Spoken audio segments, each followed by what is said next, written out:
Hi, everyone. Welcome to week 6 of digital forensics and fact checking. This week, we're going to focus almost entirely on your final paper and thinking about ethics and fact checking.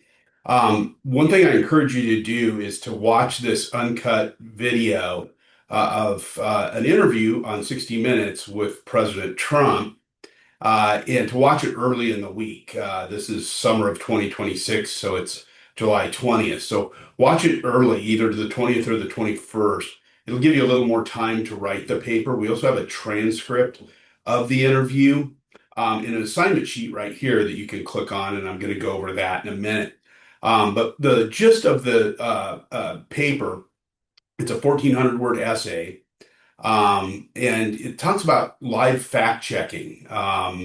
And we focus on this example with a 60 Minutes interview with Nora O'Donnell, who's been a longtime anchor and reporter for CBS News.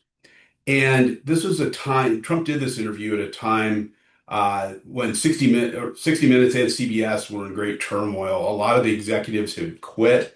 A lot of the managing editors and journalists had quit, largely because Trump had pushed for a lawsuit against CBS News, a lot of intimidation with the FCC, which we'll get into in a little bit and other areas. He just put a lot of pressure on them, and they kind of remade their leadership in the form of a very right-wing thinking group of editors. So Trump agreed to this 60 Minutes interview, which he had not done in years. I think it was the first time in 5 years he'd ever done the interview.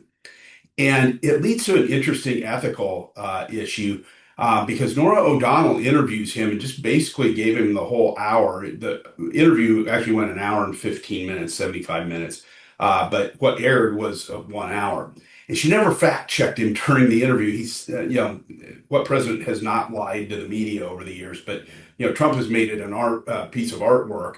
He does it all the time. I mean, constantly. And in this interview, there are several untruths that are obvious.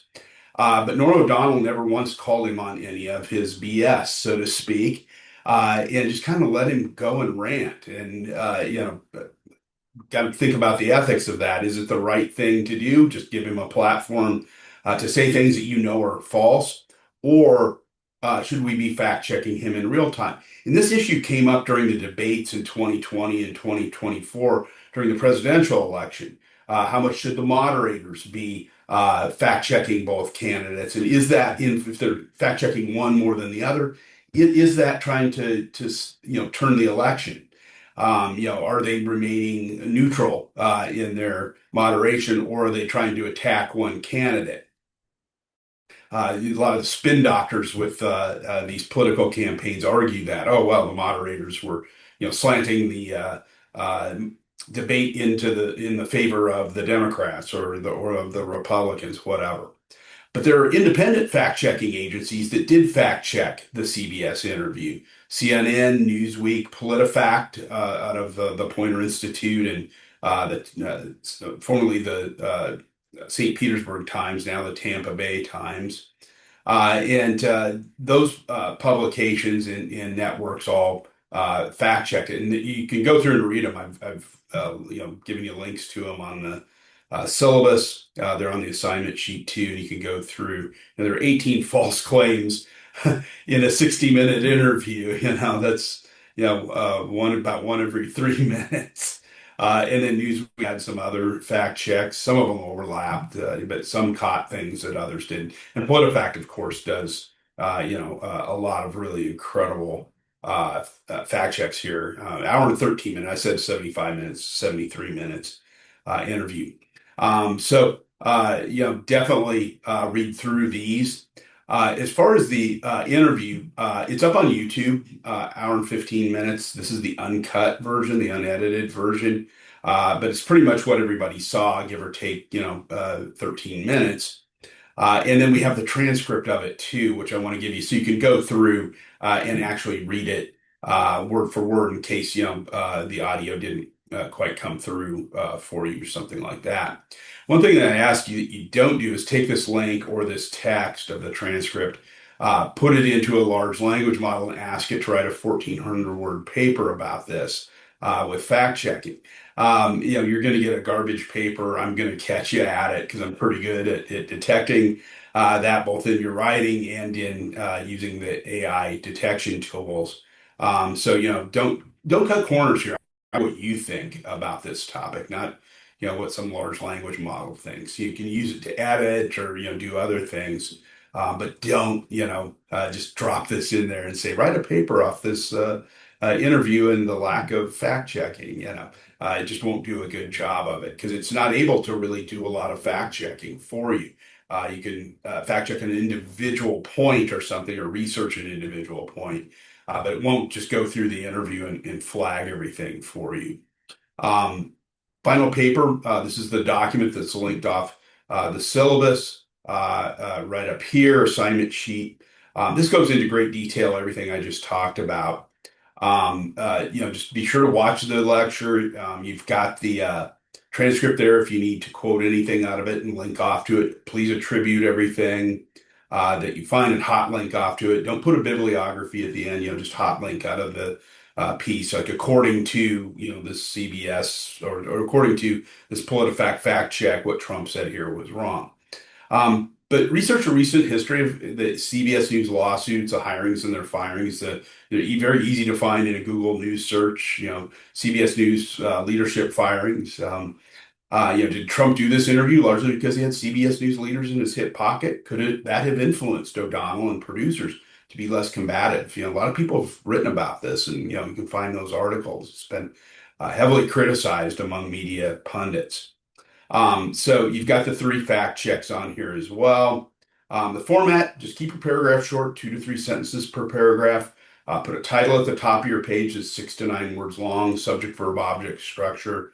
No bibliography, do the hot links out of it, kind of like this, according to, the 2023-24 Pew Center Religious Landscape Study, 62% of all U.S. citizens identify as Christians. Has nothing to do with this topic, but you can just see in this example how to do the hot linking and the attribution. Attribute all information in the paper. Keep paragraphs flush left with a blank line between the paragraphs. You can use first person.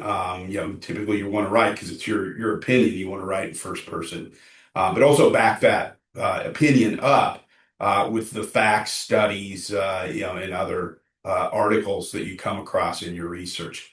The deadline, this is for the summer 2026 class, is Wednesday, August 5th at noon. You will have a fact-checking assignment between now and then. It's due on Monday, August 3rd. So you want to get started on this paper pretty quickly. You have to email it to me as an editable Google Doc. So you want to write in a Google Doc, share it with me as an editable doc so I can go in and look at it. I don't want a Word doc. I don't want it as a PDF. Editable Word doc. If it's late, it's a 0 grade because that is really our drop dead deadline for wrapping up the semester. I've given you a little bonus background here. Just kind of paints the larger picture of the Trump administration's view on the media, and it involves the FCC chairman, Brendan Carr.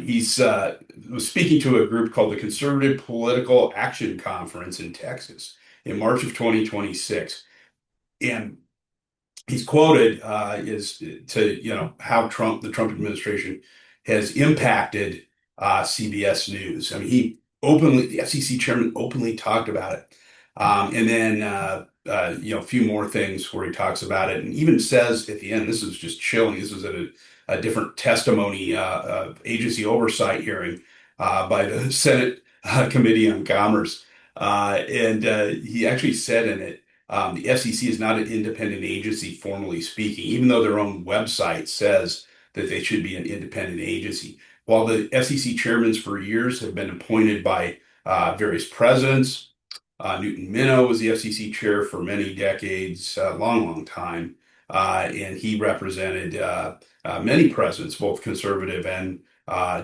Democratic. Make sure you read this. It gives you some good background on the Trump administration, the CBS thing, lawsuits, and also the FCC's chair and his outlook on the fact that he feels his agency is no longer independent, that he's actually working for Trump.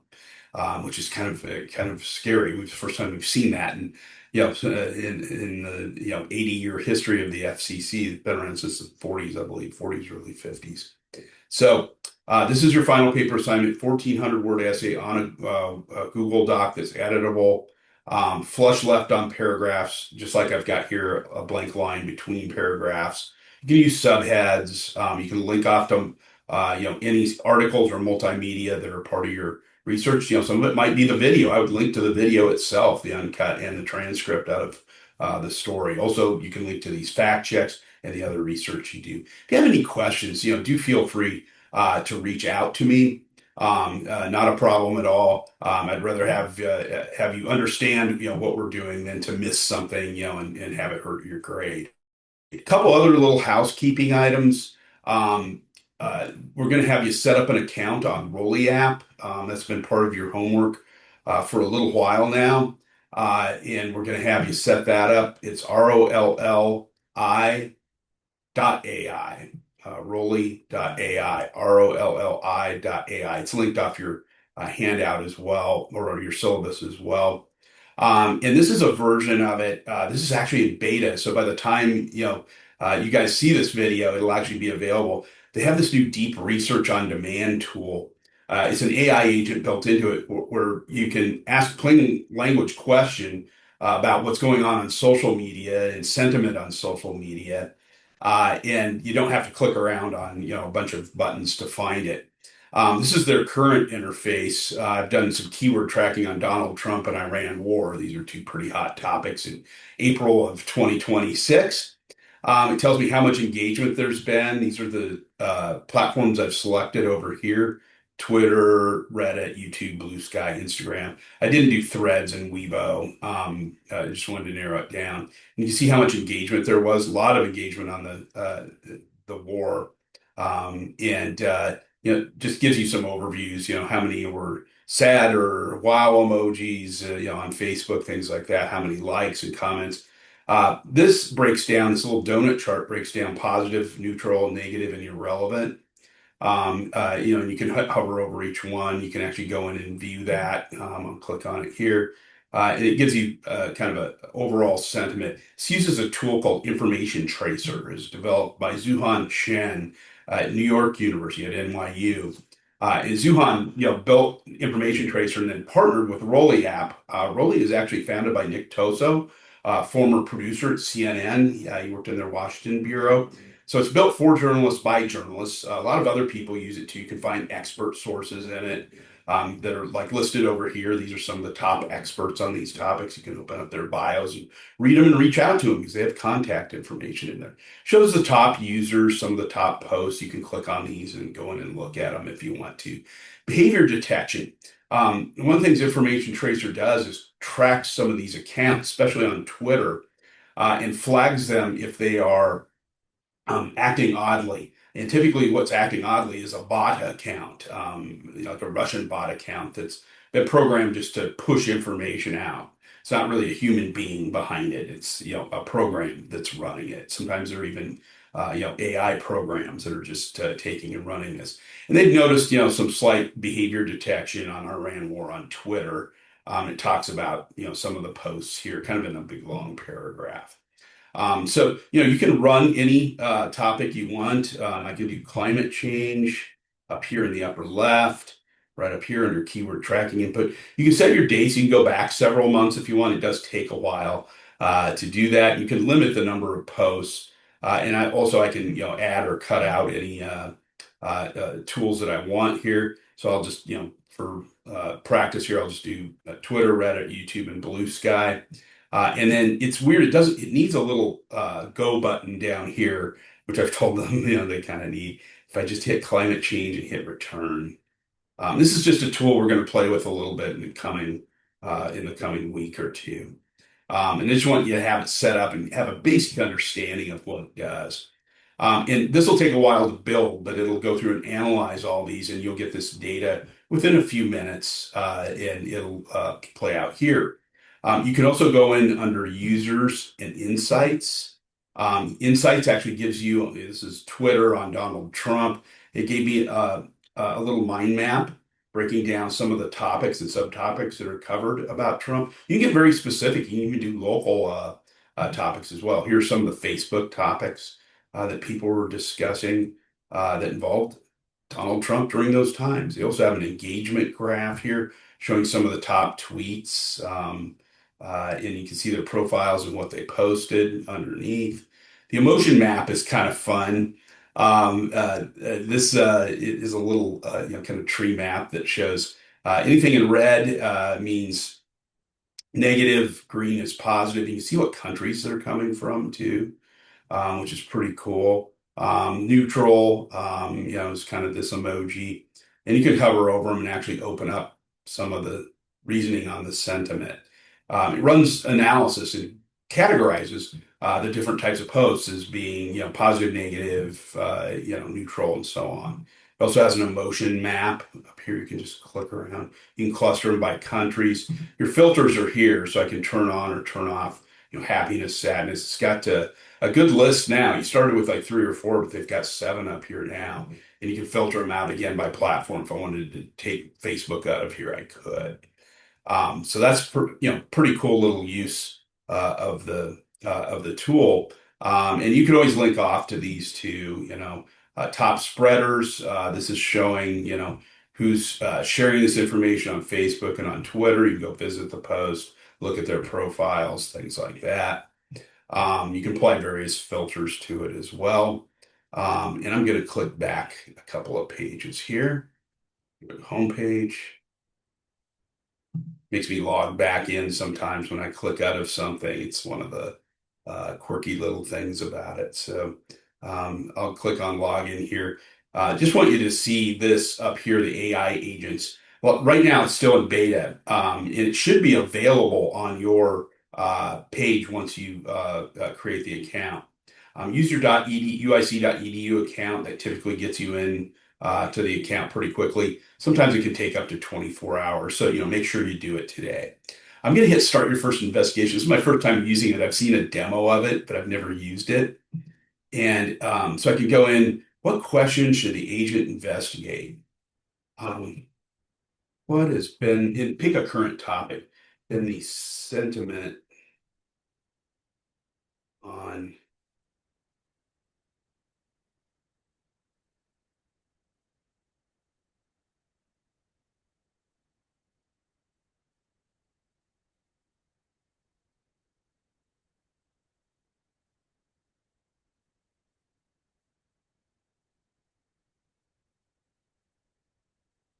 I'm going to ask it, give it a little time frame here. What has been the sentiment on Donald Trump's statements about the Iran war? And I'm going to tell it to focus on Twitter and Blue Sky. Okay. And it gives me some sample ones. How is AI regulation debate evolving on X?